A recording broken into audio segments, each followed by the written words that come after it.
આઠમ ચાલુ થઈ ગઈ છે બરાબર એક તારું એક એક એક એક એક એક ચલો ચલો ઉઠાવો મહેશભાઈ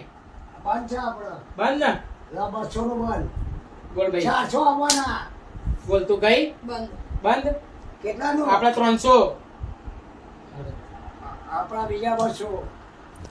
બોલ યાર આપડા બંધ 100 ઉપર બંધ સોના ચાલે 200 તો નહીં 200 કરવું પડે અલા 200 આ તો બરાબર. રમાય છે કે નવી નવી આવે લાગે છે ભાઈ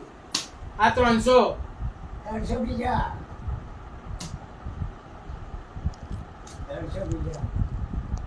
જો ચીટિંગ ના ચીટિંગ નહીં કરી આ 200 હવે તમે બે મળી લો 200 બીજા તમે જ મળો તમે બે મળો ચલો એ એક જ જોયું કલાક મારે બોલો ચલો આ ગઈ ગઈ બોલો હવે તમે બોલો મહેશભાઈ ચલો દાદા ખોલો